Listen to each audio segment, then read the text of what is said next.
अस्सलाम वालेकुम। बिस्मिल्लाहिर्रहमानिर्रहीम। शुरू करते हैं। तो फाइनली जी हम लेक्चर 4 तक पहुंच गए हैं और बुक के ऊपर आज अगर आप लेक्चर 4 कंप्लीट कर लें तो बुक के ऊपर पेज नंबर 99 तक या 100 तक पहुंच चुके हैं हम लोग। ठीक है, तो पहला चैप्टर ख़त्म होने वाला है और आज का लेक्चर पढ़ने के बाद और अ, हमें कुछ बेसिक टर्म्स का पता चल गया। हमने O S I layer models पढ़ लिया। O S I layer model कितने हैं, 7 लेयर्स हैं। और उसके बाद हमने देख लिया कि आईपी एड्रेस क्या होता है और वो क्यों चाहिए होता है, और वो एक यूनिक आइडेंटिफिकेशन होती है अगर किसी कंप्यूटर ने ओवर द नेटवर्क कम्युनिकेट करना है। अभी तक जो कुछ हो रहा है आज का लेक्चर में ला के, तो हम लोग सिर्फ अभी कुछ कुछ टर्म्स यूज़ कर रहे हैं। मैं अभी आपसे ये एक्सपेक्ट नहीं करता कि आपको एग्जैक्ट पता चल जाए कि नेटवर्क पे पीसी कम्युनिकेट कैसे करता है। हम जब दूसरा चैप्टर कंप्लीट कर लेंगे, रफली हमारा 6th 7th लेक्चर हो जाएगा, तो उसके अंदर आपको अंडरस्टैंडिंग हो जाएगी कि दो कंप्यूटर आपस में कम्युनिकेट कैसे करते हैं। क्योंकि मैं अभी अपना फेसबुक का पेज देख रहा था जिसके ऊपर वो उर्दू आईटी अकेडमी है, तो उस पर किसी लड़के ने ये कमेंट किया हुआ था कि उसे अभी O S I layer model अच्छी तरह समझ नहीं आया। तो आप बिल्कुल परेशान ना हो, क्योंकि थोड़े अरसे के बाद अभी हम लोग उसको मज़ीद डिटेल में पढ़ेंगे। और जब ये सारी टर्म्स हम इकट्ठी करके O S I layer model, I P address, T C P, U D P और आज जो चीज़ें पढ़ेंगे वो सब सारी इकट्ठी करके मैं आपको कम्युनिकेशन मॉडल बताऊंगा कि दो कंप्यूटर हैं, अब उन दोनों ने एक दूसरे से कम्युनिकेट करनी है तो वो कैसे करते हैं। तो फिर आपको समझ आनी शुरू होगी कि वो क्या चीज़ें थी जो हम पीछे पढ़ रहे थे और वो कैसे लिंक अप होती हैं। ठीक हो गया। तो घबराने की ज़रूरत नहीं है, सिर्फ जो चीज़ें मैं बता रहा हूँ उसको आहिस्ता आहिस्ता हजम करते जाएं तो इंशाल्लाह सारा कुछ सॉर्ट आउट हो जाएगा, कोई परेशानी की बात नहीं है। आगे करते हैं।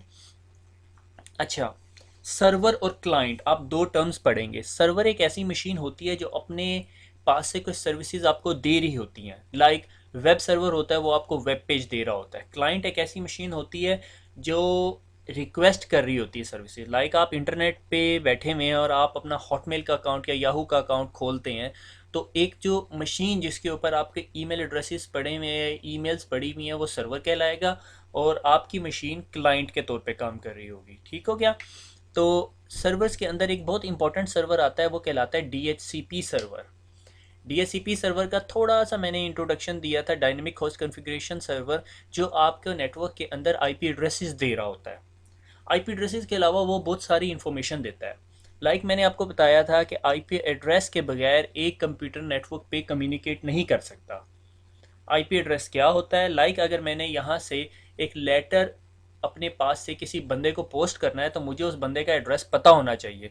तो आप क्या करते हो, लेटर जब आप पोस्ट करने लगते हो तो आप टू एंड फ्रॉम लिखते हो। टू में आप जिस बंदे को लेटर पोस्ट करना होता है उसका एड्रेस लिखते हो और फ्रॉम अपना एड्रेस लिखते हो। ये एक इंफॉर्मेशन होती है जो आप लेटर के ऊपर चढ़ा देते हो। ठीक है। Like O S I layer model पढ़ी थी, उसमें एक प्रोटोकॉल काम कर रहा होता है, आईपी प्रोटोकॉल, जो हमारा नेटवर्क लेयर पे काम कर रहा होता है। ठीक है। नेटवर्क लेयर पे आपका आईपी प्रोटोकॉल काम कर रहा होता है जो आपकी एड्रेसिंग का काम भी कर रहा होता है, यानी टू एंड फ्रॉम का एड्रेस लगा देता है वो, ताकि राउटर के पास जब वो पैकेट जाता है तो राउटर देखता है अच्छा इस पैकेट ने फ़लाँ बंदे के पास जाना है, यानी फ़लाँ आईपी एड्रेस के पास जाना है, और वो फिर अपने राउटिंग टेबल में देख के उसको डिसाइड करता है अच्छा तुम इस रास्ते से चले जाओ। जिसमें वो मैंने आपको क्लासरूम की एग्जांपल दी थी और एक कॉरिडोर के अंदर रजिस्टर की एग्जांपल दी थी। ठीक है। अब सवाल ये पैदा होता है कि कंप्यूटर को आईपी एड्रेस दिया कैसे जा सकता है। कंप्यूटर को आईपी एड्रेस देने के दो तरीके हैं, एक मैनुअल एलोकेशन है और एक डायनामिक एलोकेशन है। मैनुअली एक कंप्यूटर को आईपी एड्रेस कैसे देते हैं, आप सिर्फ नेटवर्क कार्ड के अंदर चले जाएं, वहाँ पर आप मैनुअली आईपी एड्रेस दे सकते हैं। ठीक है। मैं आपको एक एग्जांपल दिखाता हूँ। जब आप अपने लैन कार्ड को क्लिक करते हैं, ठीक है, तो आपके पास यहाँ टीसीपी आईपी प्रॉपर्टीज़ आती हैं। ठीक है। जब आप इस टीसीपी आईपी प्रॉपर्टीज़ को क्लिक करके उसकी प्रॉपर्टीज़ खोलते हो तो यहाँ पर आपके पास आईपी एड्रेस का ऑप्शन आ रहा होता है। आप कहते हो obtain an IP address automatically और use the following IP address. ठीक है। जब आप use the following IP address click करते हो तो आप कहते हो जी मेरे पीसी को 10.1.1.1 आईपी एड्रेस दे दो। देखो उसने सबनेट मास्क खुद कैलकुलेट कर लिया, कंप्यूटर इंटेलिजेंट था, उसको पता था ये ए क्लास का आईपी एड्रेस है। अगर मैं इसे कहता हूँ 192.168.1.1 तो वो उसको खुद ही पता चल जाना चाहिए कि 255.255.255 दे देगा। मैं अभी आपको अगर एग्जांपल सिमुलेट करके दूँ 192.168.1.1 और देखो इसने खुद ही मालूम कर लिया कि ये सी क्लास का आईपी एड्रेस है और इसका सबनेट मास्क 255.255.255 होना चाहिए। अगर आपको याद हो तो मैंने उसे कहा था कि सी क्लास के एड्रेस का नेटवर्क आईडी क्या होता है, 192.168.1, उसके 3 ऑक्टेट्स होते हैं। फिर उसके बाद आपने बताना होता है कि आपका डिफ़ॉल्ट गेटवे क्या है। नॉर्मली मैंने आपको क्या बताया था, अगर आपको लास्ट प्रेजेंटेशन की आखिरी 3 स्लाइडें याद हैं तो हमने बताया था डिफ़ॉल्ट गेटवे हमारे राउटर का एड्रेस है। डिफ़ॉल्ट गेटवे एक ऐसा एड्रेस होता है जो हमें बताता है कि अगर आपने इस नेटवर्क से बाहर जाना है तो आपने इधर जाना है।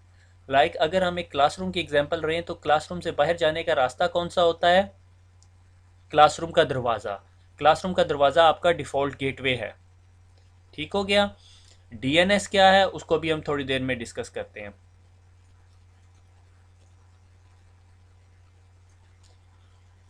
वापस स्लाइड पर आते हैं, अगली स्लाइड पे वैसे मैंने डिस्कस किया हुआ ये क्या कुछ है। DHCP सर्वर जो सा है वो आपको ऑटोमेटिकली आईपी एड्रेस देता है, आपको ऐसे आईपी एड्रेस नहीं देना पड़ता जैसे मैं अभी आपको दिखा रहा था। अगर आपके नेटवर्क के अंदर 500 कंप्यूटर्स हैं और आप अपने नेटवर्क एडमिनिस्ट्रेटर को कहते हैं कि जी अब 500 कंप्यूटर्स को आईपी एड्रेस देने हैं तो बहुत मुश्किल हो जाता है। तो हम क्या करते हैं, हम अपने नेटवर्क के अंदर एक सर्वर रख देते हैं और उस सर्वर को कहते हैं जी ये आपके पास 500 आईपी एड्रेसेस हैं, जो जो आपके पास आता जाए आपने उसे आईपी एड्रेसेस दे देने हैं। ठीक हो गया। अब नेटवर्क एडमिनिस्ट्रेटर को मैन्युअली हर मशीन के ऊपर जाके हर मशीन को मैन्युअली आईपी एड्रेस देना नहीं पड़ेगा। ठीक है, तो इससे एडमिनिस्ट्रेटर का जो ओवरहेड है या एडमिनिस्ट्रेटर की जो काम है वो नहीं बढ़ेगा। ठीक है, वो सारे का सारा काम एक सर्वर कर लेगा। ठीक है, तो हमने क्या किया, हमने अपने नेटवर्क के अंदर एक सर्वर रखा, उसके ऊपर DHCP सर्वर इंस्टॉल किया और उस DHCP सर्वर को पूल दे दिया। ये बिल्कुल CCNA लेवल की चीज़ नहीं है कि DHCP सर्वर कैसे बनाना है, ये MCSE लेवल की चीज़ है। मगर पहले मैं ये CCNA कंप्लीट करने के बाद हम लोग प्लान कर रहे हैं कि MCSE लेवल की कुछ बेसिक जो ट्रेनिंग वीडियोज़ हैं वो बना दी जाएँ, DHCP सर्वर कैसे इंस्टॉल करते हैं, कैसे कन्फिगर करते हैं और DNS सर्वर। मगर ये थर्ड प्रायोरिटी की चीज़ है, पहले हम CCNA कंप्लीट करेंगे, दूसरे फेज़ में हम CCNA की वीडियोस जो लैब्स हैं वो करेंगे और थर्ड फेज़ के अंदर हम ये सर्वर्स कंप्लीट करेंगे। तो बस आप दुआ करते रहें। अच्छा, हमने ये देख लिया कि DHCP सर्वर एक ऐसा सर्वर होता है जो आपको डायनामिकली आईपी एड्रेस देता है। आईपी एड्रेस असाइन करने के दो तरीके हैं, एक मैनुअली जिस तरह आपको दिखाया गया है कि आप हर मशीन पे जाएं और आईपी एड्रेस दें, और इसमें एक बात का हमेशा ध्यान रखना है कि दो कंप्यूटर्स का एक जैसा आईपी एड्रेस नहीं होना चाहिए। अगर दो कंप्यूटर्स को आप एक जैसा आईपी एड्रेस दे दोगे तो एक कंप्यूटर या दोनों कंप्यूटर की स्क्रीन पर आपको आ जाएगा कि जी मुझे नेटवर्क में अपने जैसा एक और आईपी एड्रेस नज़र आ रहा है। उस मैसेज को कहते हैं आईपी एड्रेस कॉन्फ्लिक्ट। तो आपको फ़ौरन फिर वो आईपी एड्रेस चेंज करना पड़ेगा। तो ये एक पॉसिबिलिटी है कि एक ह्यूमन एरर बन जाएगा, कि इंसानी गलती हो जाएगी कि अगर आपने 500 कंप्यूटर्स को आईपी एड्रेस मैनुअली जाके देने हैं तो एडमिनिस्ट्रेटर गलती कर सकता है। बेचारे ने लंच ब्रेक करने जाना था वो भी उसने मिस की, तो वो गलती से दो कंप्यूटर्स को एक जैसा आईपी एड्रेस दे सकता है। फिर आप कैसे ढूंढेंगे? आपको हर मशीन पे बारी बारी जाके देखना पड़ेगा कि किस किस मशीन पे कॉन्फ्लिक्ट आया है, जिस जिस मशीन पे कॉन्फ्लिक्ट आया फिर उसको बारी बारी फिर दोबारा चेंज करना पड़ेगा। इन तमाम मुश्किलात से बचने के लिए हमने क्या किया, एक सर्वर रख दिया और तमाम कंप्यूटर्स को कहा उस सर्वर से आईपी एड्रेस लो। अब सवाल ये पैदा होता है कि अगर हमने उस कंप्यूटर ने उस सर्वर से आईपी एड्रेस लेना है तो वो कंप्यूटर कम्युनिकेट कैसे करेगा, उसके पास तो आईपी एड्रेस है ही नहीं। ठीक हो गया, ये एक पॉसिबिलिटी है। उसका क्या तरीका है कि जब कंप्यूटर एक ऑन होता है, ये तमाम फेजेस हैं इस डायग्राम को अगर आप ध्यान से देखें, जी पेन पकड़ लेना। ठीक है, मैंने ये कंप्यूटर को ऑन किया, ये यहाँ पर जी कंप्यूटर का बटन था, मैंने उसे दबाया, कंप्यूटर ऑन हो गया, बूटअप हुआ। अभी ऑपरेटिंग सिस्टम लोड हो गया। लोड होने के बाद उसने देखा कि जी मेरे पास नेटवर्क कार्ड है और उसमें केबल लगी हुई है। ठीक है, तो नेटवर्क कार्ड ने एक एक्शन एक्टिवेट किया कि मैं ये देखूं कि मेरे पास आईपी एड्रेस है या नहीं। उसने देखा मेरे पास तो आईपी एड्रेस ही नहीं है। वो फिर अपनी कॉन्फ़िगरेशन देखेगा कि मैं आईपी एड्रेस कहाँ से ले सकता हूँ। तो हमने उसे लिखा हुआ था, वो जो रेडियो बटन बना हुआ था जो मैंने अभी पिक्चर दिखाई, आगे आगे भी दिखाऊंगा। ये देखो, ये obtain an IP address automatically. जब हम कंप्यूटर को ये कह देते हैं आपने अपना आईपी एड्रेस ऑटोमेटिकली ऑब्टेन करना है तो वो क्या करता है, नेटवर्क के ऊपर ब्रॉडकास्ट करना शुरू कर देता है। ठीक है, लाइक एक स्टूडेंट क्लासरूम में बैठा हुआ है और उसके पास रोल नंबर नहीं है, वो क्लासरूम में खप मचा दे मुझे रोल नंबर चाहिए, और क्लासरूम के कॉर्नर पे एक क्लर्क बैठा हुआ है, से एक टीचर या एक क्लर्क बैठा हुआ है जो हर स्टूडेंट जो क्लासरूम में आता है उसको रोल नंबर एलोकेट कर देता है। रोल नंबर के बगैर वो स्टूडेंट उस क्लासरूम को अटेंड नहीं कर सकता। तो जब भी कोई स्टूडेंट खप मचाता है यानी ब्रॉडकास्ट करता है, तो वो जो क्लर्क है वो खड़ा होता है और उसे कहता है इधर आ जाओ मेरे पास। ठीक है, तो इस कंप्यूटर ने ऑन होते साथ ब्रॉडकास्ट या डीएचसीपी डिस्कवर मैसेज भेजा। डिस्कवर के भी पता करो जी किस कौन मुझे आईपी एड्रेस दे सकता है। लाइक स्टूडेंट क्लासरूम में खड़ा होता है, कहता है मेरे पास आईपी एड्रेस नहीं है, तो वो कॉर्नर में जो क्लर्क बैठा होता है जो ये सर्वर है वो कहता है अच्छा भाई मैं तुम्हें आईपी एड्रेस दूंगा।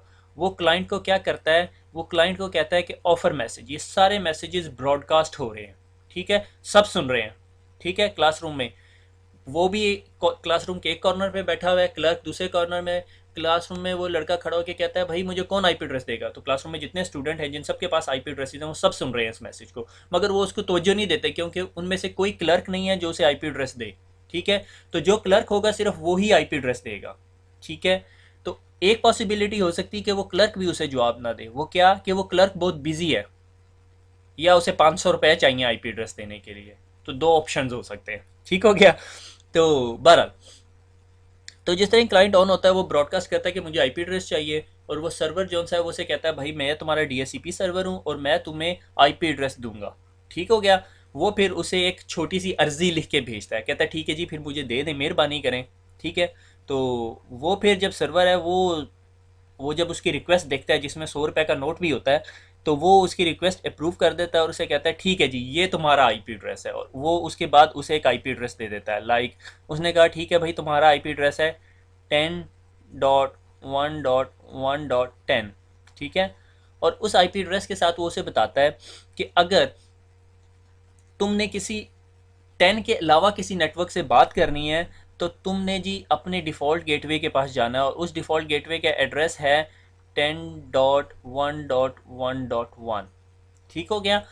जब इसको ये आईपी एड्रेस मिल जाता है उसके बाद डीएचसीपी सर्वर इसको कुछ और इन्फॉर्मेशन भी देता है। लाइक उसे बताता है कि तुम्हारे डीएनएस सर्वर का एड्रेस ये है। डीएनएस सर्वर क्या है? डीएनएस सर्वर एक ऐसा सर्वर है जो आपकी नेम टू आईपी रेजोल्यूशन करता है।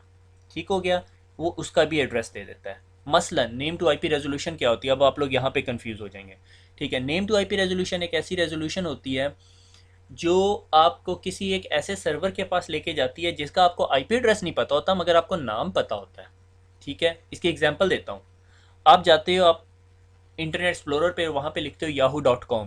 ठीक है, आपको अगर मैं कहूँ कि आपको yahoo.com की जगह लिखना होगा जी 20.1.1.1, तो आप मुझे बताओ आप कितनी डोमेन्स के नाम याद रख सकते हो। जिस तरह आपको yahoo.com पता है, hotmail.com पता है, facebook.com पता है, twitter.com पता है, youtube.com पता है, ptv.com पता है, bbc.com पता है, बहुत सारी वेबसाइट्स के नाम आपको पता है। अगर मैं आपको कहूँ भैया आप ये वेबसाइट के नाम नहीं याद कर सकते, आपको आईपी एड्रेसेस याद करने होंगे, तो आपके लिए तो बड़ा मसला बन जाएगा। ठीक है, तो इस चीज़ से को ईजी करने के लिए, यूज़र फ्रेंडली करने के लिए एक सर्वर बनाया है।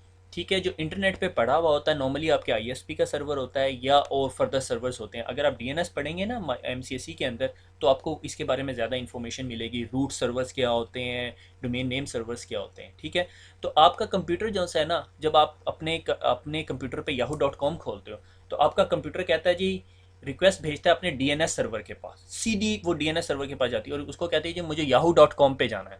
ठीक है, वो अंदर पीछे एक क्यूरी चलाता है। ठीक है, मैं उसकी डिटेल में नहीं जाता, और वो आपको वापस आके कहता है अच्छा yahoo.com पे जाने के लिए आपने इस आईपी एड्रेस पे जाना है 1.1.1.7 पे।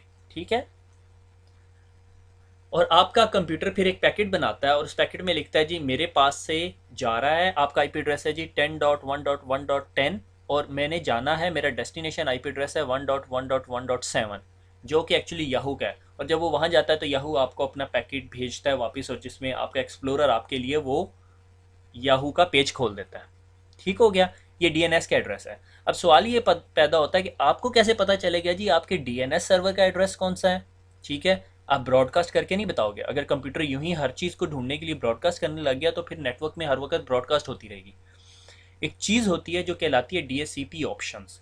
लाइक आप कभी एक जू में जाते हैं, चिड़ियाघर में जाते हैं, ठीक है, तो ज़ू पे जाते साथ ही या किसी बड़े बिल्डिंग में या बड़े शॉपिंग मॉल में जाते साथ ही आपको फ्रंट पे एक मैप लगा हुआ नज़र आता है, और उस पर लिखा होता है ठीक है जी, अगर आपने मछलियाँ देखनी है या एक्वेरियम्स वाली साइड पे जाना है तो आप जी फ़लाँ जगह जाएंगे और आप यहाँ पर हैं अभी मैप में इस तरफ, और अगर आपने से कोई वाइल्ड लाइफ टाइप ऑफ चीज़ देखनी, शेर वेर देखना है, बबर शेर देखना है तो आप इस साइड पे चले जाएं, ठीक है। अगर आपने हाथी देखना है तो इस साइड पे चले जाएं, आपके पास वो पूरे का पूरा मैप होता है। और अगर थोड़े से अच्छे चिड़ियाघर में चले जाएं तो वो आपको ब्रोशर दे रहे होते हैं और आपके हाथ में मैप होता है और आप सारा मैप देख के फॉलो कर रहे होते हैं, ठीक है। अगर मैंने चिड़ियाघर जाना है, अगर मैं थक गया हूँ तो कैफ़े किधर मिलेगा, होटल किधर मिलेगा, ट्रेन किधर मिलेगी, सारी इन्फॉर्मेशन होती है, ठीक है।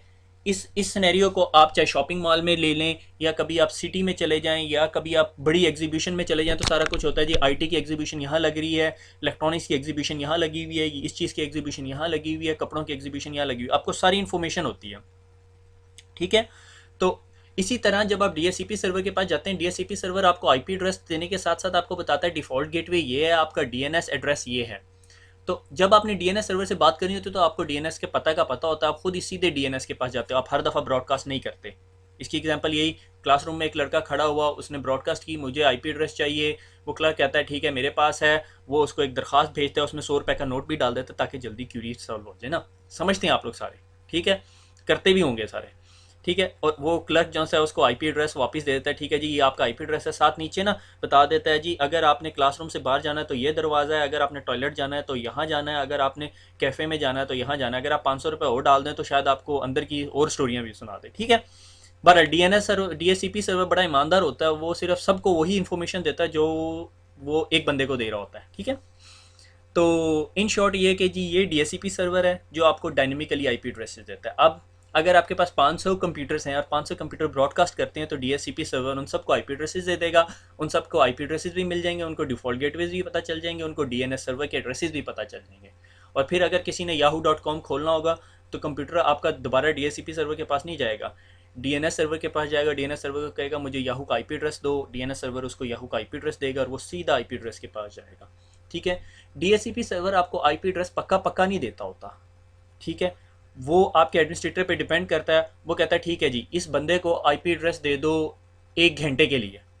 जब आपका वो घंटा पूरा हो जाता है या 2 घंटे के लिए या 8 घंटे के लिए, एक स्टैंडर्ड टाइम मेरे ख्याल में 8 घंटे होता है, डीएससीपी सर्वर आपको 8 घंटे के लिए आईपी एड्रेस देता है लीज़ के तौर पे, उसको कहते हैं डीएससीपी लीज़, ठीक है। तो आपको उस 8 घंटे कंप्लीट होने के अंदर अंदर आपको वो आईपी एड्रेस वापस रिन्यू करवाना होता है, लीज़ रिन्यू करवानी होती है, या फिर आप छोड़ के चले जाते हो। लाइक 8 घंटे बाद आपने कहा ठीक है बस मैं जा रहा हूँ, मुझे और आईपी एड्रेस नहीं चाहिए, आपने सिस्टम शट डाउन कर दिया, फारिग, डीएससीपी ने वो आईपी एड्रेस क्लियर कर दिया और वो आगे कोई और रिक्वेस्ट करेगा उसको दे देगा, ठीक है। अगर आप कहते हो नहीं मुझे 8 घंटे के बाद भी चाहिए तो आप दोबारा डीएससीपी को रिक्वेस्ट भेजते हो, दोबारा अर्जी भेजते हो। अब आप ब्रॉडकास्ट नहीं करोगे, अब ये वाला काम नहीं होगा क्योंकि आपको पता है आपका डीएससीपी सर्वर किधर है। आप सीधा उसके पास जाओगे, उसको अर्जी दोगे यार 8 घंटे या 8 घंटे और एक्सटेंड कर दे, वो आपको 8 घंटे और एक्सटेंड कर देगा, ठीक हो गया। अगली स्लाइड पे चलते हैं। अगर आपने अपना आईपी एड्रेस देखना है या अपने आपको मैनुअली आईपी एड्रेस असाइन करना है तो ये मेरे वायरलेस कंट्रोलर की पिक्चर है, ठीक है, वायरलेस लैन कार्ड की पिक्चर है। आप माई स्टार्ट सेटिंग कंट्रोल पैनल में जाएं, नेटवर्किंग का आइकन होगा, डिपेंडिंग अपॉन कि आप कौन सी विंडोज़ यूज़ कर रहे हो, ठीक है। ये मैंने विंडोज़ एक्सपी से स्क्रीनशॉट लिया हुआ है। तो आपको ये अपने लैन कार्ड को जब आप डबल क्लिक करोगे तो ये पेज नज़र आएगा आपको, उसमें जब आप ये प्रॉपर्टीज़ का बटन दबाओगे तो आप इस पेज पर आ जाओगे। इसमें ये देख रहे हो आपके पास TCP/IP वर्जन 6 भी आ रहा है और वर्जन 4 भी आ रहा है, और हम सिर्फ कवर कर रहे हैं वर्जन 4 को, तो इसलिए आप वर्जन 4 को क्लिक करोगे, यहाँ नहीं क्लिक करना, सिर्फ यहाँ पे क्लिक करना है और प्रॉपर्टीज़ का बटन दबा दोगे तो आप इस जगह पे आ जाओगे। और जब आपने ये वाला रेडियो बटन सेलेक्ट किया हुआ है जो गोल सा होता है इसके अंदर डॉट है, इसको रेडियो बटन कहते हैं, ठीक है। जब इसको आपने ये रेडियो बटन क्लिक किया होता है तो इसका मतलब है obtain an IP address automatically, computer on होते साथ ब्रॉडकास्ट करता है मुझे आईपी एड्रेस चाहिए, वही क्लर्क और स्टूडेंट वाली स्टोरी, ठीक है। और हम इसे कहते हैं डीएनएस सर्वर एड्रेस भी तूने ऑटोमेटिकली लेना है, फिर ये उस क्लर्क से ये आईपी एड्रेस लेगा डीएनएस का भी। और अगर आपने मैनुअली करना है तो आप इसको क्लिक करें, जिस तरह मैंने आपको पहले शो किया, आपको यहाँ पे वैल्यूज़ एंटर करनी पड़ेगी, ठीक हो गया। आगे चलते हैं। अगर आपने ये मालूम करना है आपका आईपी एड्रेस क्या है, एक तो आप पीछे जो मैंने प्रोसीजर बताया उससे कर सकते हो। दूसरा प्रोसीजर ये है कि आप IP कॉन्फ़िग लिखोगे और आपको ये IP कॉन्फ़िग /all ये कमांड प्रॉम्प्ट में लिखोगे, ठीक है। तो आपको ये सारी इन्फॉर्मेशन आ जाएगी। इसके अंदर आपकी जो इन्फॉर्मेशन हमने डिस्कस करनी है वो है फ़िज़िकल एड्रेस, ठीक है, क्योंकि फिजिकल एड्रेस मैंने स्लाइड में नहीं डाला, मुझे इसलिए थोड़ा साइड पे होकर थोड़ा समझाना पड़ेगा। ठीक है, आपको ये उसने आईपी एड्रेस दिया हुआ है, ये आपका सबनेट मास्क है क्योंकि क्लास सी है, इसलिए उसने आपको ये बताया जी आपका डिफ़ॉल्ट गेटवे जो से आप ये एड्रेस ये है, ये देखो इसने आपको डीएचसीपी सर्वर ने अपना एड्रेस भी दे दिया है। डीएचसीपी सर्वर ने आपको क्यों एड्रेस दिया है, क्योंकि अगर आपकी लीज एक्सपायर हो जाए तो आप जो सा है उसके पास वापस जाओ, ब्रॉडकास्ट ना करो, पूरी क्लास को डिस्टर्ब ना करो, बस उठ के सीधा उसके पास जाओ और वो आपको दोबारा रिन्यू कर देगा। और डीएनएस सर्वर का एड्रेस देखो आपको दिया हुआ 174.2, अगर आपने yahoo.com या google.com कहीं पर भी जाना है तो वो आपको ले जाएगा।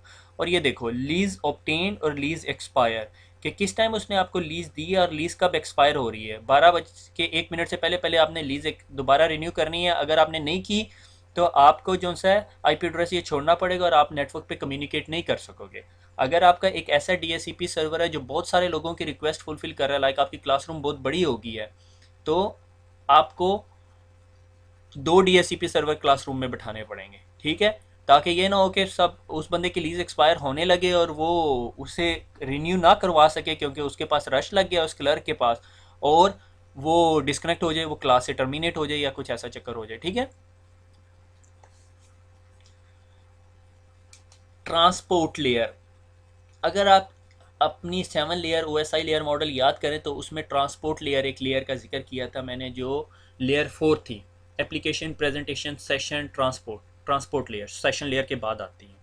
ट्रांसपोर्ट लेयर क्या करती है, how data is transmitted in TCP IP environment, की डाटा कैसे ट्रांसमिट करना है मैंने। ठीक है, और उसमें क्या क्या मेन फंक्शन है। अगर आपको याद हो, ट्रांसपोर्ट से हमने बनवाया हुआ था तनवीर साहब, जो क्या करते हैं आपकी तमाम फाइल, बड़ी सारी फाइल उठाते हैं और उसको छोटे छोटे सेगमेंट्स में चॉप कर देते हैं। ठीक है, कि अगर इन केस अगर वो फाइल गिर जाती है कहीं पे तो वो एक पोर्शन ही गिरे फाइल का, ज़्यादा पोर्शंस ना गिरे फाइल के। ठीक है, तो और क्या करता है, receive data from the upper layer, ऊपर की लेयर से सारे का सारा डाटा आया। से मैंने कहा, मैंने ऊपर अपने एक एक्सप्लोरर खोला जो मेरी एप्लीकेशन लेयर थी, और मैंने कहा yahoo.com mail.yahoo.com, और वहाँ से मैंने कहा मैंने अपने फ्रेंड को जो सा है ये ईमेल भेजनी है, और ईमेल में मैंने अटैचमेंट बना दी। ठीक है, वो अटैचमेंट थी कोई 1 गीगाबाइट की, जो कि आप नहीं कर सकते मगर से फॉर एग्जांपल। ठीक है, अब जब वो ऊपर की लेयर ने पैकेट ट्रांसलेट किया, प्रेजेंटेशन ने, सेशन ने, जब ये ट्रांसपोर्ट लेयर के पास आया, ट्रांसपोर्ट लेयर 1 गीगाबाइट बहुत बड़ा है, उसने 1 गीगाबाइट को चॉप कर दिया। ठीक है, मल्टीपल सेगमेंट्स में।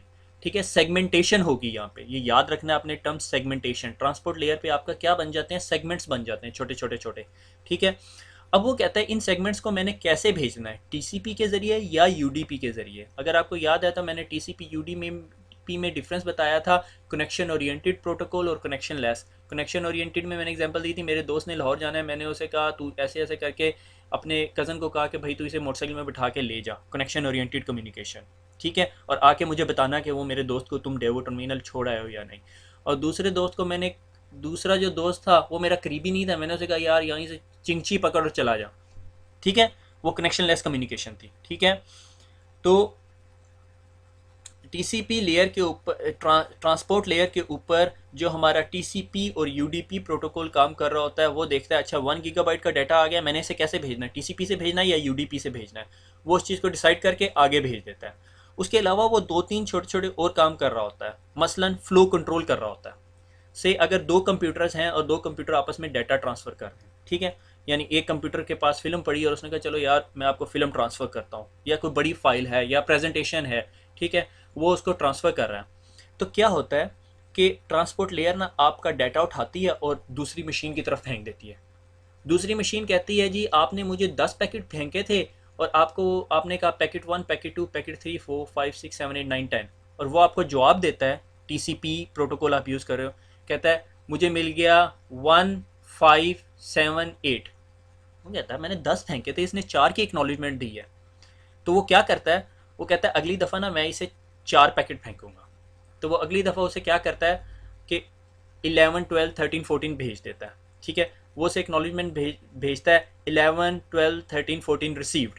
ठीक है, वो समझ आता है अच्छा जी इसने जो सा ये 10 पैकेट रिसीव नहीं कर सकता, ये 4 पैकेट रिसीव कर सकता है। उस पर की वजह बहुत सारी हो सकती हैं। एक वजह ये हो सकती है कि आपका कंप्यूटर फास्टर है, उसका कंप्यूटर स्लोअर है, या आपका कंप्यूटर फास्टर इंटरनेट से कनेक्टेड है और वो डायल अप पे कनेक्टेड है। ठीक है।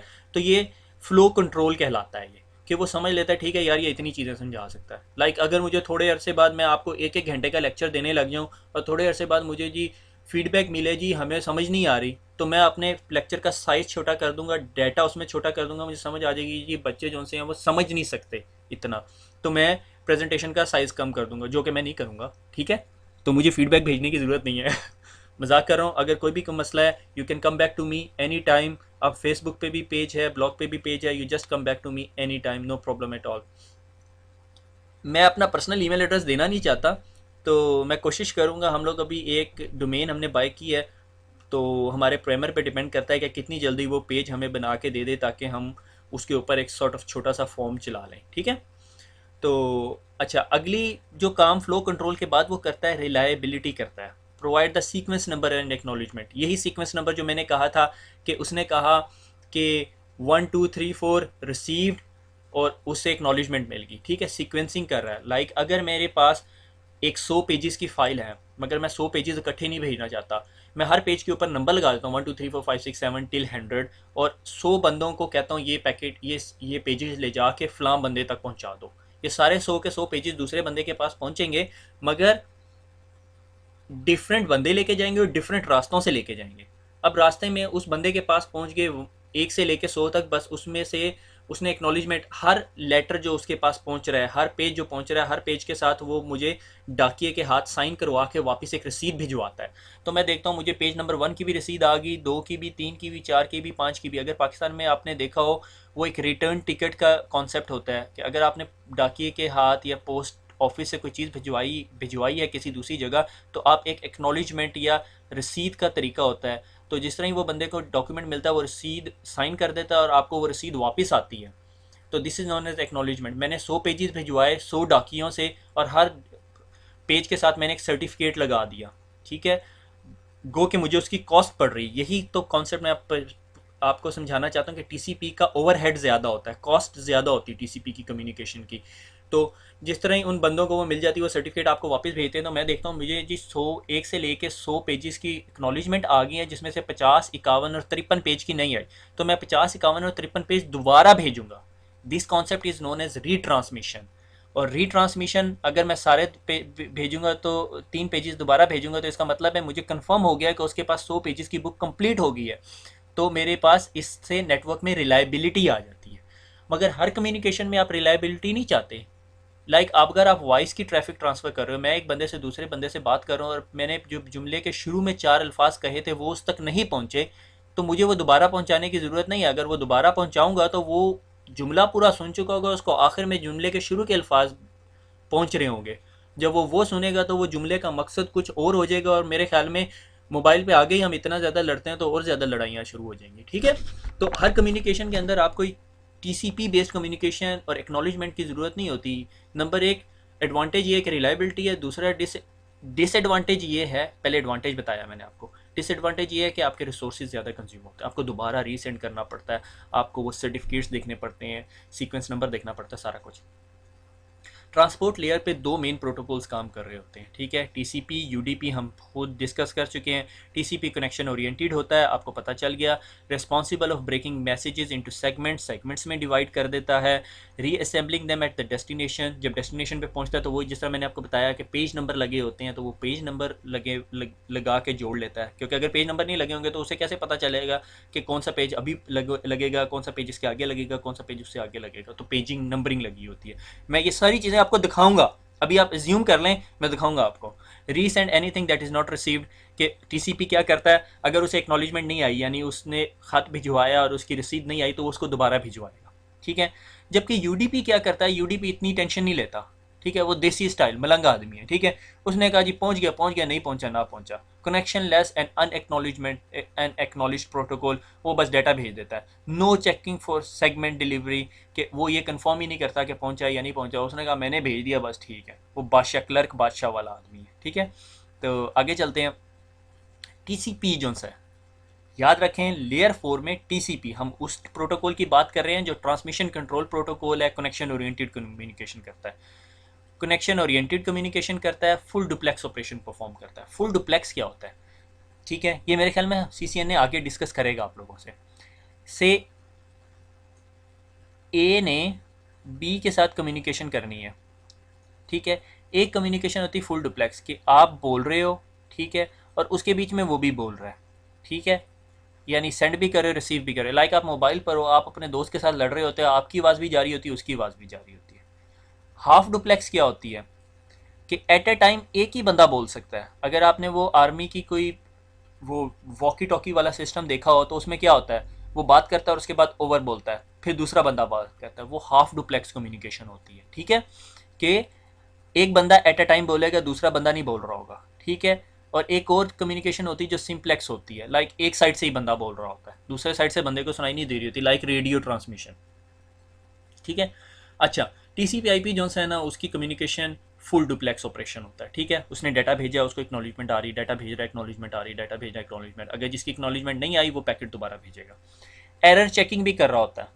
एरर चेकिंग क्या, कि मैं एक पैकेट बनाता हूँ, ठीक है, इसमें मैंने डाटा डाल दिया, ठीक है, से मैंने इसके ऊपर डाटा डाल दिया, और डाटा के आखिर में मैंने एक नंबर लिख दिया। नंबर क्या लिखा, मैंने कहा जी इस पूरे लेटर के अंदर ना से 20 दफ़ा ए लिखा हुआ है, ठीक है। ये मैं अब छोटी सी एग्जांपल दे रहा हूँ, ठीक है। 20 का नंबर लिख दिया। जब ये पैकेट दूसरे बंदे के पास जाएगा तो उसको ऑलरेडी पता है कि इस जो फील्ड के अंदर क्या इंफॉर्मेशन सेव हुई हुई है, ठीक है। इस फील्ड में इंफॉर्मेशन सेव हुई हुई है कि इस पूरे खत के अंदर कितनी दफ़ा ए लिखा हुआ है, ठीक हो गया। कितनी दफ़ा ए लिखा हुआ है वो पूरा ख़त पकड़ेगा, उसके अंदर सारे ए काउंट करेगा। अगर ए 20 होंगे तो वो समझ जाएगा ये पैकेट वही है जो वहाँ से चला था। अगर उसमें 19 ए होंगे तो वो उसको डिस्कार्ड कर देगा, फाड़ के फेंक देगा, ये मेरा पैकेट नहीं है, ठीक है। ये एरर चेकिंग स्कीम होती है। ये मैं आपको छोटी सी एग्जांपल दे रहा हूँ, लाजमी नहीं वो ए चेक करता है। अब सवाल ये पैदा होता है कि उसे कैसे पता कि जी ये ए ही मैंने चेक करनी है, और उसे क्या पता कि इस डब्बे के अंदर जो अगर 20 लिखा हुआ है तो इसका क्या मतलब है कि मैंने ए ही चेक करना है। ये सारी स्टोरी है प्रोटोकॉल की। मैंने आपको क्या बताया था, pre defined set of rules, कि प्री डिफाइंड है, पहले से डिफाइन किए हुए जी भाई इस फील्ड के अंदर जो 20 लिखा होगा उसका यह मतलब है कि इस लेटर में नंबर ऑफ एज काउंट करने हैं, ठीक हो गया।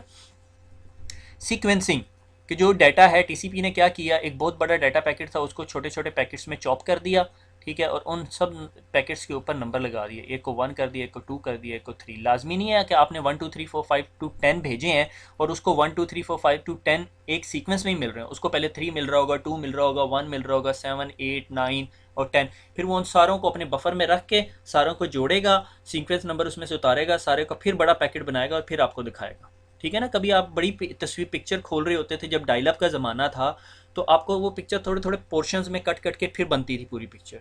So it's something like that, ठीक है। उसको एक्नॉलेजमेंट आती है, एक्नॉलेजमेंट डिफाइन कर चुके हैं।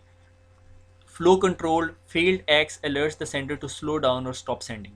वही कि मैंने कहा कि मैंने एक बंदे को डाटा ट्रांसफ़र करना शुरू किया, मैंने उसको क्या 1 2 3 4 5 6 7 8 10 पैकेट भेज दिए। उसने मुझे बताया कि मेरे पास 1 2 3 4 आ गए हैं। उसके बाद बाकियों की उसने एक्नॉलेजमेंट नहीं दी, तो मैं समझ जाऊँगा, मैं खुद समझ जाऊँगा कि ट्रांसमिशन जो उसकी स्लो करनी है, ठीक है। इसकी एक एग्जांपल क्या है कि जब आप उठा के डाटा ट्रांसफ़र करते हैं कंप्यूटर से दूसरे, तो कंप्यूटर आपको फ़ौरन बताता है अच्छा 10 मिनट लगेंगे, फिर थोड़ी देर बाद वो या अपनी वैल्यू गिरा देता है या बढ़ा देता है, ठीक है, उस हिसाब से कि वो उसके साथ सिंक्रोनाइज़ कर रहा होता है कि मैं इसके साथ कितना डाटा भेजूँ तो वो एडजस्ट होगा। तो शुरू में जब आप डाटा ट्रांसफ़र करने लगते हो, डाटा फेंकते हो कहीं सर्वर पे फेंक दिया, या वो आपको बताता है जी 20 मिनट लगेंगे या 1 साल लगेगा या 1 घंटा लगेगा, थोड़ी देर बाद वो टाइम गिरता गिरता कम हो जाता है, ठीक है। उसकी ये वजह होती है कि वो विंडो एडजस्ट कर रहा होता है। पैकेट रिकवरी सर्विस, कि भाई अगर उसे एक्नॉलेजमेंट नहीं आती तो वो क्या करता है, उसको रीट्रांसमिट कर देता है। मैंने यहाँ पे थोड़ा सा एग्जांपल का नोट लिखा हुआ था कि अगर मैं भूल जाऊँ, मैंने बता दिया कि वो एक बुक है, उसके मैंने छोटे छोटे पेजेस फेंक दिए, आपको पोस्ट कर दिए हैं, और हर पेज के बदले मुझे एक सिग्नेचर रिसीव हो रहा है। अगर किसी पेज के बदले सिग्नेचर नहीं रिसीव हुआ तो मुझे पता चल जाएगा ये है, और मैं उसको दोबारा ट्रांसमिट कर दूँगा आपको। TCP/IP के अंदर एप्लीकेशंस यूज़ होती हैं, ठीक है, ठीक है। TCP/IP प्रोटोकॉल जो स्वीट है, जिस तरह मैंने आपको बताया था, पूरे का पूरा प्रोटोकॉल स्वीट है। ये एक प्रोटोकॉल नहीं है, इसमें बहुत सारे प्रोटोकॉल्स होते हैं, और इंटरनेट पे कम्युनिकेशन के लिए TCP/IP is the compulsory thing, उसके बगैर कम्युनिकेशन नहीं हो सकती, ठीक है। तो उसके अंदर सबसे ज़्यादा यूज़ होता है FTP सर्वर। आप में से जो थोड़ा सा नेटवर्किंग में काम कर रहे हैं या जो सर्वर्स एंड पे काम कर रहे हैं वो FTP सर्वर कहलाते हैं। आपको आइडिया होगा FTP सर्वर क्या होता है।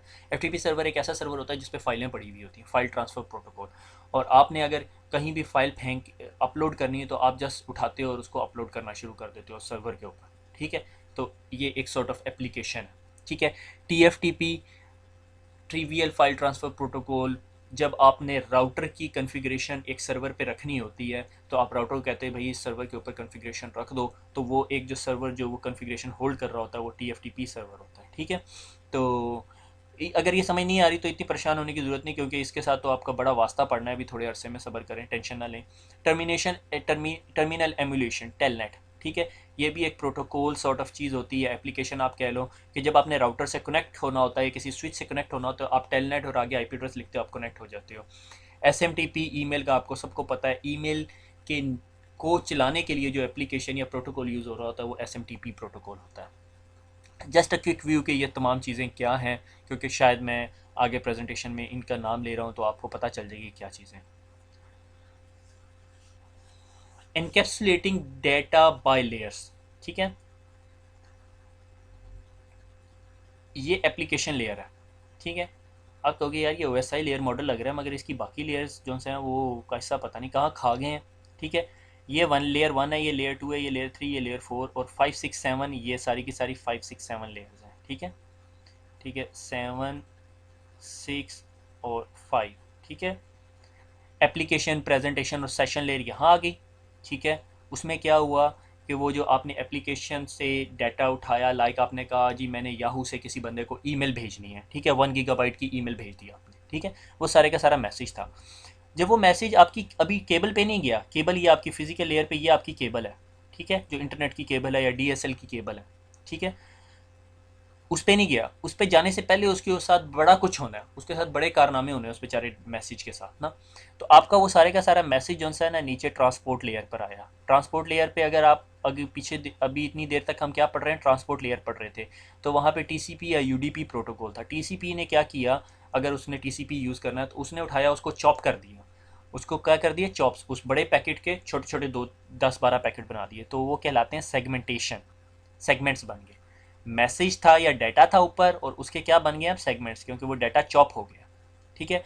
उसके बाद नेटवर्क लेयर के ऊपर एक आपका एक प्रोटोकॉल यूज़ हो रहा था जो IP प्रोटोकॉल कहलाता है, जो आपकी एड्रेसिंग का काम कर रहा होता है। आपको बताता है भाई ये आपका एड्रेस है, ठीक है, और आपने इस एड्रेस के पास जाना है और इस रास्ते से जाना है, ठीक है।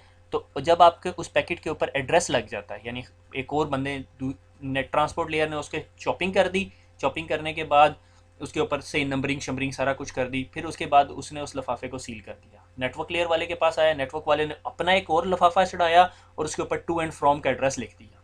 जब वो नीचे आया डाटा लिंक लेयर पे, तो उसने क्या किया, आपका फिजिकल एड्रेस लगा दिया। अब सवाल ये पैदा होता है फिजिकल एड्रेस क्या होता है। दुनिया में जितनी कम्युनिकेशन डिवाइसेस होती हैं उन सब का यूनिक फिजिकल एड्रेस होता है, जिसे हम फिजिकल एड्रेस कह सकते हैं, मैक एड्रेस कह सकते हैं, ठीक है। ये हेक्साडेसिमल फॉर्मेट में होता है और 48 बिट्स का होता है, ठीक है। अब मैं आपको पहली स्लाइड पे लेके जाता हूँ, ठीक है, जहाँ मैंने आपको IP एड्रेस दिखाया था वहाँ पर आपको एक फिजिकल एड्रेस दिखाया था। ये होता है आपका मैक एड्रेस, ठीक है।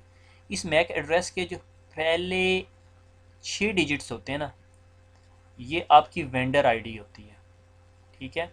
अगर ये जो नेटवर्क कार्ड इस कंप्यूटर में लगा हुआ है, अगर ये इंटेल ने बनाया है तो इंटेल जितने कार्ड्स बनाएगी उन सब का यही मैक एड्रेस होगा, पहले 24 बिट्स, ठीक है। इन पहले 24 बिट्स को हम कहते हैं वेंडर ID, ठीक है। और बाकी जो 24 बिट्स होते हैं ये यूनिक आइडेंटिटी होते हैं, ठीक है। तो इंटेल क्या करती है कि हर हर अपने पास से बनने वाले कार्ड को ये नंबर दे देती है और आगे 4C6A C4C5C6C7C8C9C10 चलता रहता है।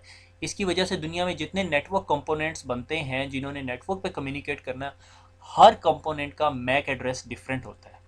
पहले 24 जो बिट्स होते हैं वो क्या होते हैं, वो वेंडर ID है जो बताता है भाई ये किस कंपनी का लैंड कार्ड लगा हुआ है, ठीक है। और जो दूसरी पोर्शन है वो क्या कहलाता है, यूनिक आइडेंटिटी। फिर वो वेंडर उसके अंदर इंक्रीमेंट कर करके उस नंबर को चेंज कर सकता है। वेंडर इस नंबर को कभी नहीं चेंज करेगा, इस नंबर को चेंज करेगा। हाँ, अगर उसके ये सारे नंबर कंज्यूम हो गए हैं वो दोबारा इंटरनेट के पास जाएगी और उससे दोबारा एक नया मैक एड्रेस लेगी और उसको यूज़ करेगी, ठीक हो गया। तो ये डाटा लिंक लेयर पे आपका वो मैक एड्रेस का ठप्पा लग रहा होता है, ठीक है ना। से मैंने कहा जी मेरे घर का एड्रेस है जी से सेटलर टाउन सरगोदा, ठीक है, मगर आपने गली नंबर और मकान नंबर नहीं लिखा, तो डाटा लिंक लेयर क्या करती है, वो गली नंबर और मकान नंबर लिख लेती है। तो नेटवर्क लेयर्स पे आपको हायर लेवल नज़र आ रहे हैं, ठीक है, ये पंजाब में है, सरगोदा में है, सेटला टाउन में है। सेटला टाउन में किस स्पेसिफिक जगह पे है, तो वो डाटा लिंक लेयर ने डाल दी है।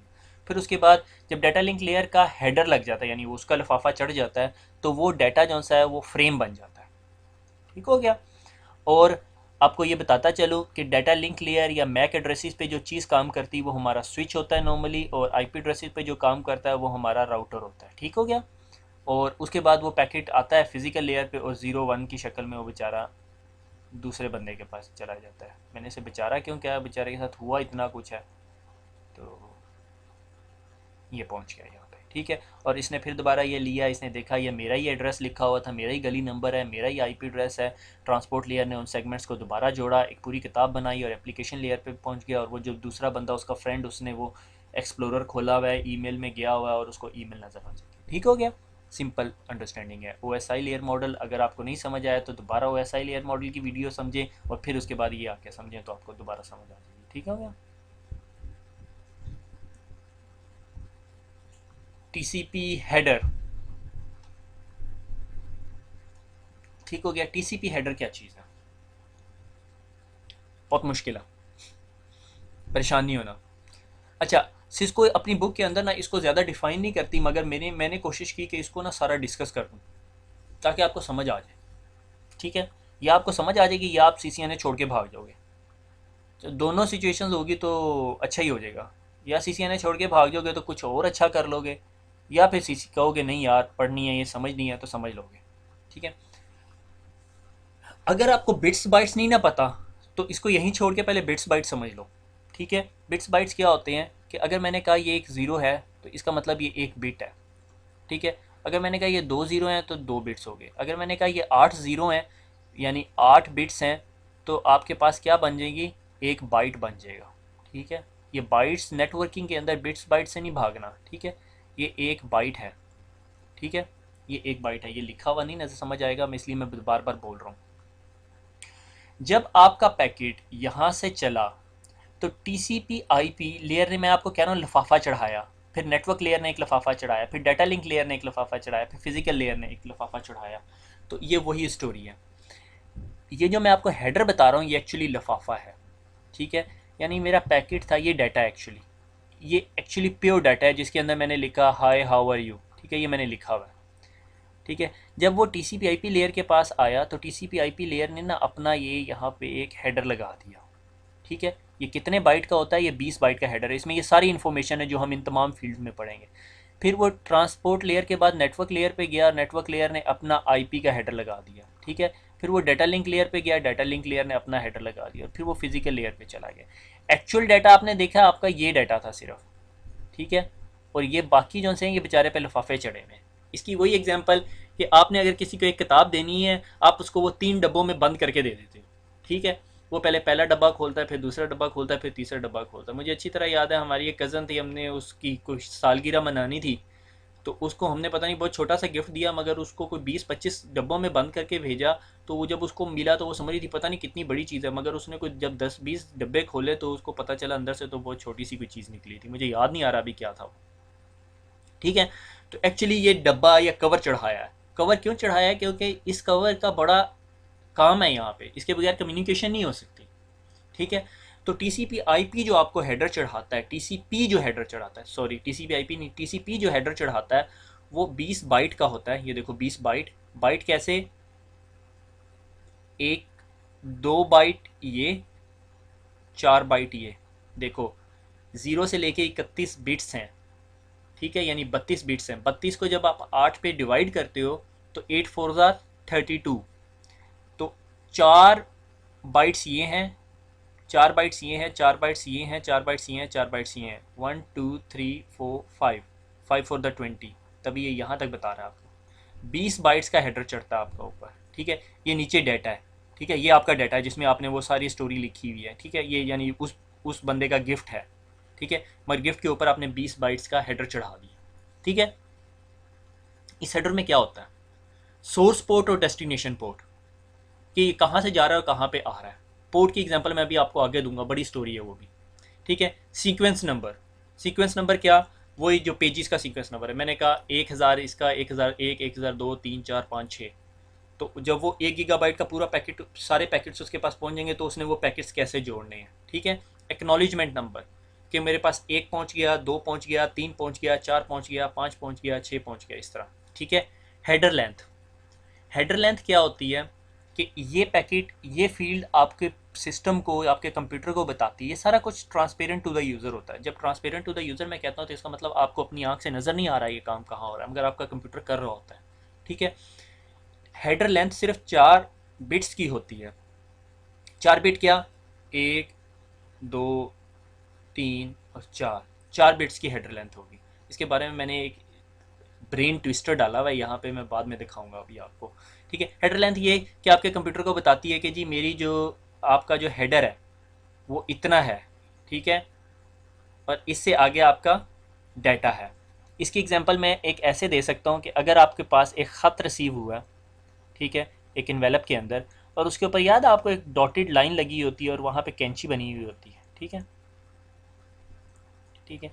तो कैंची का मतलब है यहाँ से काटें, अगर आप उसको बीच में से काट देंगे ना, तो आपका ख़त भी फट जाएगा, ठीक है। तो उसने ये बताया हुआ है कि जी आपका ये इतना पोर्शन हेडर है आपका। समझ आ गई? अगर इससे नहीं समझ आई तो मैं इससे अच्छी एग्जांपल कोई नहीं दे सकता, ये अभी मुझे ब्रेन वेव आई है, ठीक है। रिजर्व्ड, ठीक है, आपको नहीं पता, मुझे भी नहीं पता क्यों है ये रिजर्व किया हुआ फ्यूचर यूज़ के लिए। Code bits, code bit TCP IP communication का बहुत इंपॉर्टेंट पार्ट होता है। अगले लेक्चर में हम लोग तो इस स्टेप पे जाएंगे कि अगर दो कंप्यूटर्स ने आपस में कम्युनिकेट करनी है तो कैसे करनी है, ठीक है। कि भाई जब वो पहला पैकेट जाता है तो वो उसका विंडो खड़काता है, दूसरा पैकेट जाता है तो ठीक है, मैं मेरे पास पैकेट पहुंच गया, और वो सारी इन्फॉर्मेशन, ठीक है। विंडो साइज़, कि विंडो साइज़ की मैं आपको एग्जांपल दे चुका हूँ कि वो कहता है ठीक है जी इसको सिर्फ 4 पैकेट भेजो, ठीक है। अगर आप उसको 10 पैकेट भेजते हो और वो बताता है 5 की एक्नॉलेजमेंट भेजता है, तो आप अपना विंडो साइज़ 5 कर दोगे, ठीक है। तो ये 16 बिट्स में ये इन्फॉर्मेशन होती है। ये 16 का मतलब बिट्स हैं, बाइट्स नहीं है, क्योंकि पैकेट पूरे बाइट का है, ये 16 बिट्स की इन्फॉर्मेशन, ठीक है। चेकसम, चेकसम क्या मैंने बताया, वो आखिर में 20 का नंबर लिखा हुआ था जो बताता है इस पैकेट के अंदर 20 एज हैं, ठीक है। अगर उस पैकेट के अंदर 20 ए नहीं होंगे तो वो पैकेट रिसीव नहीं करेगा। इसका मतलब रास्ते में उस पैकेट को कुछ हो गया है, सिग्नल इंटरफेरेंस होगी, या किसी ने खोल के कुछ कर दिया उसे। लाइक से मैंने कहा हेलो हाउ आर यू, इस जुमले के अंदर से मैं कहता हूँ एल जो सा है वो हेलो हाउ आर यू 2 दफ़ा लिखा हुआ, मैंने इस चेकसम के अंदर 2 लिख दिया, ठीक है। अब क्या हुआ, किसी ने वो पैकेट खोला या कुछ हुआ, उस पैकेट के अंदर वैल्यूज़ चेंज होगी और बन गया हेलो हेल टू यू, ठीक है। अब इसमें तो एल की क्वांटिटी 4 हो गई, 4 दफ़ा एल लिखा हुआ है। तो जब वो रिसीविंग कंप्यूटर उसको रिसीव करेगा और उसको ऑलरेडी पता होगा कि ये number of L's in the letter है, तो वो क्या करेगा, वो उस चीज़ को डिस्कार्ड कर देगा। वो कहेगा ये मेरे लिए पैकेट ही नहीं है, क्योंकि इसमें तो हेलो हेल 4 दफ़ा एल लिखा हुआ है, जो कि चेक सम के अंदर 2 दफ़ा लिखा हुआ है। तो वो उसको डिस्कार्ड कर देगा और उसको एक्नॉलेजमेंट नहीं भेजेगा, और टीसीपी देखेगा एक्नॉलेजमेंट नहीं आई तो वो उसको दोबारा सेंड कर देगा, ठीक हो गया। ये ये ना समझेंगे आपको सिक्योरिटी दे रहा है, इसका सिक्योरिटी से कोई ताल्लुक नहीं है, क्योंकि सिक्योरिटी अगर दे रहा हुआ है तो अगर कोई बंदा डाटा से चेंज कर रहा है तो वो चेकसम भी चेंज कर देगा, वो इसको भी चार कर देगा, तो दूसरे बंदे को तो पता ही नहीं चलेगा। सिक्योरिटी के लिए हम और कोई प्रोसीजर यूज़ करते हैं। अर्जेंट, अगर कोई पैकेट आपने अर्जेंटली भेजना है, लाइक सिस्टम अपनी कम्युनिकेशन कर रहा है, तो उसके लिए यूज़ होता है, ठीक है। इसको बहुत परेशानी ना लें, तो क्योंकि ये कहीं पे भी डिस्कस नहीं हुए हुए इतनी डिटेल में, ये तो मैंने कुछ ज़्यादा ही पढ़ा दी है आपको, ठीक है। ऑप्शनल, कि अगर आपने कोई और एडिशंस करनी है, मगर वो टीसीपी का हेडर नहीं होगा और कुछ होगा। और डाटा आपका वेरिएबल साइज़ का होता है, जितना आपका डाटा जा रहा है, ठीक है।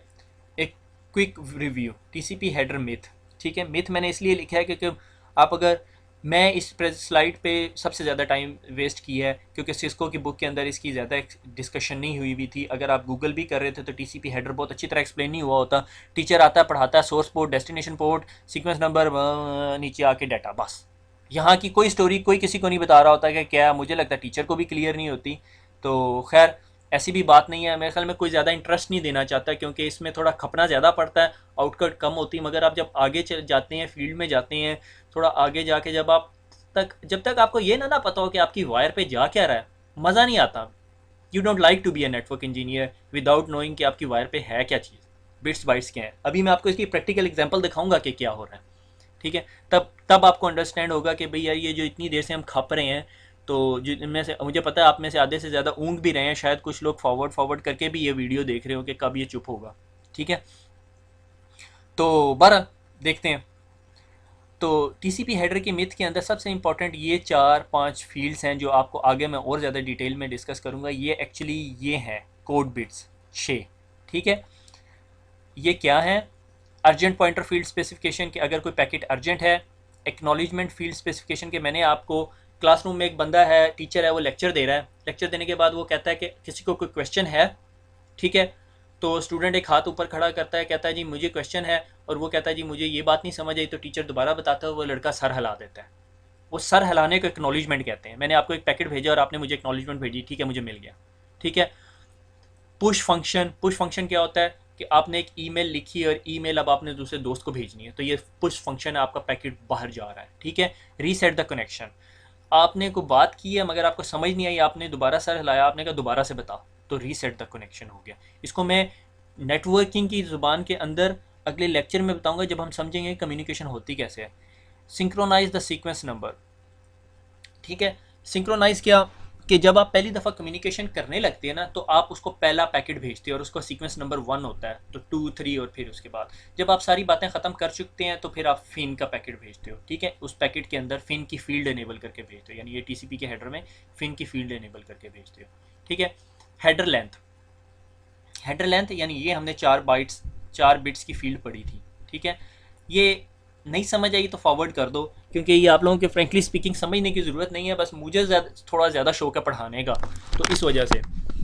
ठीक है, ये 4 फील्ड्स होती हैं which shows the number of 32 bits word in the header. ठीक है, कि ये बताता है कि आपके पूरा हेडर कितने बड़े साइज़ का है। ठीक है, यानी वही ये जो डॉटेड लाइन आपके इन्वेलप पे है कि यहाँ से काटो ताकि आपके अंदर जो इन्वेलप के अंदर पड़ा हुआ जो लेटर है वो ना फटे। ठीक है, वो कैसे होता है कि इसकी जो मिनिमम वैल्यू है वो 5 होती है। ठीक है, अगर बाइनरी में आप 5 लिखो तो 1 2 4 8, तो ये इतने बिट्स बनता है। 5 को अगर 32 से मल्टीप्लाई करो तो 160 होता है, 160 को 8 पे डिवाइड करो तो 20 बाइट्स बनते हैं। यानी इस वैल्यू को देखा जाए तो आपका हेडर मिनिमम 20 बाइट का होता है, मगर आप इसमें और ये ऑप्शनल इन्फॉर्मेशन डाल के इसको 60 बाइट तक लेके जा सकते हो। क्यों? क्योंकि इस 4 बिट्स की फील्ड में मैक्सिमम वैल्यू जो सी है 1 2 4 8 सारी ऐड करो तो 15 बनती है, और 15 को जब आप 32 से मल्टीप्लाई करते हो, यानी ये 32 से, ठीक है, तो ये 480 बन जाती है। कुछ समझ आ रही है? किसी को समझ नहीं आएगी, ठीक है, छोड़ दो, कोई मसला नहीं है, टेंशन नहीं है। ठीक है, मैंने काटा मार दिया इसके ऊपर। ठीक है, किसी को बहुत शौक हो इस चीज़ को समझने का, तो CCNA के बाद मुझे एक दफ़ा रिमाइंड करा देना, मैं आपको ये हेडर लेंथ का एक सेपरेट लेक्चर दे दूंगा कि हेडर लेंथ होती क्या है। ठीक है, क्योंकि ये बिट्स की वैल्यूज़ है, आपको इतने समझने की ज़रूरत नहीं है। CCNA में क्वेश्चन भी नहीं आएगा कि हेडर लेंथ कितने बिट की होती है और 4 बिट की एग्जाम्पल क्या है, 4 बिट में होता क्या है। एक्चुअली 4 बिट्स के अंदर एक्चुअली नंबर्स ही होंगे ना जो आपको बता रहे होंगे। ठीक है, आगे चलते हैं। ये एक टूल है वायर शार्क के नाम पे, वायर शार्क, ओके, गूगल कर लो। ठीक है, ये एक टूल है जो आपके पैकेट्स पकड़ता है नेटवर्क में जा रहे हैं। ठीक है, मैंने अभी जो ये ट्रांसमिशन हुई कि मेरे कंप्यूटर से किसी कंप्यूटर तक एक पैकेट जा रहा है जो TCP का है। ठीक है, ये देखो ये TCP का पैकेट है। ठीक है, TCP प्रोटोकॉल है ये, और मैंने जब TCP का हेडर खोला, ये देखो ये मैंने TCP का हेडर खोला है, let me take a highlighter. ठीक है, ज़्यादा गंद मचा दिया। ये देखो ये TCP का हेडर खोला है और इसने कहा जी सोर्स पोर्ट जो सी है वो 443 है और डेस्टिनेशन पोर्ट ये है। ठीक है, ये देखो सोर्स पोर्ट, डेस्टिनेशन पोर्ट, अगर आपको याद हो सोर्स पोर्ट और डेस्टिनेशन पोर्ट। पोर्ट की एग्जांपल दे देता हूँ। आप ट्रेन स्टेशन गए, ट्रेन स्टेशन पे लिखा हुआ होता है जी, अनाउंसमेंट हो रही है जी लाहौर से आने वाली ट्रेन प्लेटफॉर्म नंबर 10 पर आएगी। ठीक है, तो वो प्लेटफॉर्म नंबर 10 पे आप चले जाते हो और लाहौर से आने वाली जो ट्रेन है वो प्लेटफॉर्म नंबर 10 पर आती है और आप अपने गेस्ट को रिसीव कर लेते हैं। ठीक हो गया, तो इसकी स्पोर्ट्स की भी एग्जांपल ऐसे ही होती है। आपके कंप्यूटर को पता होता है कि कौन से पोर्ट पे मैंने डाटा भेजना है। ये आपको फिजिकल पोर्ट्स नहीं होती, ये सारा लॉजिकल काम हो रहा है। ठीक है, इसलिए आपको थोड़ा एब्जॉर्व करने में भी मुश्किल हो रही है। ठीक है, कि कौन सी पोर्ट से डाटा आ रहा है। लाइक लाहौर के प्लेटफॉर्म नंबर 10 से बंदा बैठा और फैसलाबाद में प्लेटफॉर्म नंबर 20 पे उतरा, तो सोर्स प्लेटफॉर्म क्या होगा 10 और डेस्टिनेशन प्लेटफॉर्म क्या होगा 20। ठीक हो गया, यहाँ लाहौर और फैसलाबाद का जिक्र नहीं आ रहा कहीं पे, देख रहे हैं आप। लाहौर और फैसलाबाद का जिक्र कहाँ आएगा? जब हम IP के हेडर की बात करेंगे। ठीक है, वो मैं आगे जाके बताऊँगा।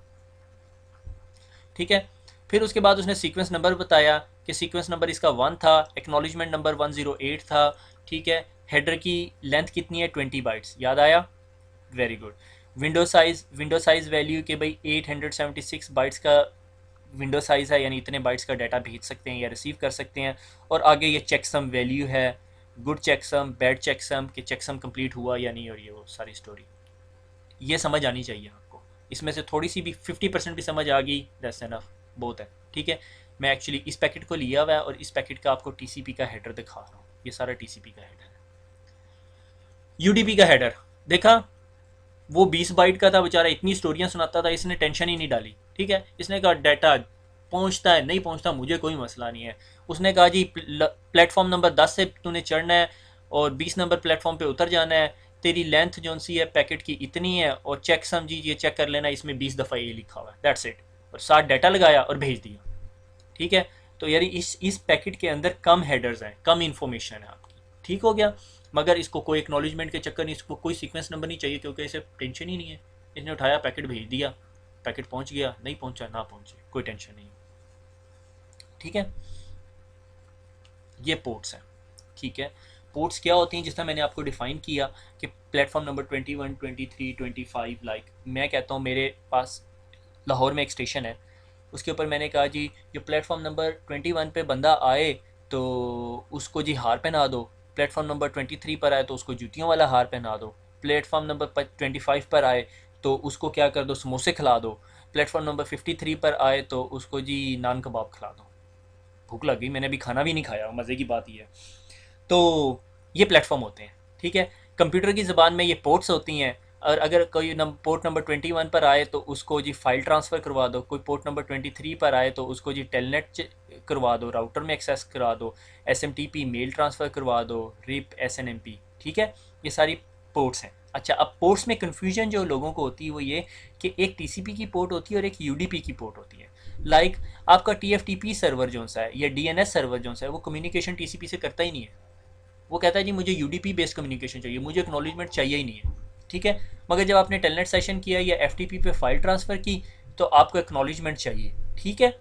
तो टीसीपी की जो पोर्ट्स हैं वो स्पेसिफिक हैं, और तमाम डिवाइसेस, तमाम एप्लीकेशन जो टीसीपी की पोर्ट्स यूज़ करेंगी वो एक्नॉलेजमेंट भी करेंगी, टीसीपी वाला बिहेवियर होगा। और जो यूडीपी वाली हैं उनकी तरफ से जाए ना जाए, ठीक है। लाइक वाइस की कम्युनिकेशन जो सी है वो यूडीपी प्रोटोकॉल करता है, पोर्ट कौन सी है मुझे याद नहीं, ठीक है। ये आपको पोर्ट्स याद होनी चाहिए, जो मेन वेल नोन पोर्ट्स है ना वो याद होनी चाहिए। कि जी अगर आपसे कोई पूछे जी पोर्ट नंबर 23 पे क्या कौन सी एप्लीकेशन काम करती है, जी पोर्ट नंबर 23 पे टेलनेट काम करता है। आपका वेब सर्वर कौन सी पोर्ट पे काम करता है, पोर्ट नंबर 80 पे। अगर आप एक कंप्यूटर के पास जाते हो जिसके पास याहू का पेज पड़ा हुआ है और उसको कहते हो जी मुझे याहू का पेज दे दो पोर्ट नंबर 80 पे, ठीक है, तो वो आपको पेज दे देगा। अगर आप उसे कहोगे जी मुझे पेज दे दो और कहो जी मुझे प्लेटफॉर्म नंबर 69 पे दे दो, तो वो आपको पेज नहीं देगा, ठीक है। तो आपको पता होनी चाहिए कि आप कौन सी डेस्टिनेशन पोर्ट पे जा रहे हैं, ठीक है ना। वो बल्कि मुझे एक लतीफ़ा याद आ गया, वो कहते हैं ना एक प्लेटफॉर्म एक साहब होते हैं, अब मैं किसी कॉस्ट या वो बंदे का जिक्र नहीं करना चाह रहा, आप समझ तो गए होंगे, ठीक है, समझ तो गए होंगे, में भी समझने वाली बात है। तो वो क्या कहते हैं कि भाई वो अनाउंसमेंट होती है कि जी जो ट्रेन है वो प्लेटफॉर्म नंबर 10 पर आ रही है, वो उतर के ना पटड़ी पे चढ़ जाता है। तू क्यों पटड़ी पे चढ़ गया, कहता है अनाउंसमेंट हो रही प्लेटफॉर्म पे आ रही है, ठीक है। तो ऐसी कन्फ्यूजन नहीं करनी। तो प्लेटफॉर्म नंबर 23 जो है उस पर टेलनेट की एप्लीकेशन आएगी। अब उसके लिए सवाल ये पैदा होता है कि वो प्लेटफॉर्म या पोर्ट ओपन कैसे होती है जब आपने अपने सर्वर के अंदर टेलनेट की सर्विसेज इनेबल की होती है। अगर आप अपने कंप्यूटर को कहेंगे मुझे पोर्ट नंबर 80 पे याहू का पेज दे दे तो नहीं देगा, क्योंकि उसके पास याहू का पेज भी नहीं पड़ा हुआ। दूसरी बात, वो आपका कंप्यूटर वेब सर्वर भी नहीं है।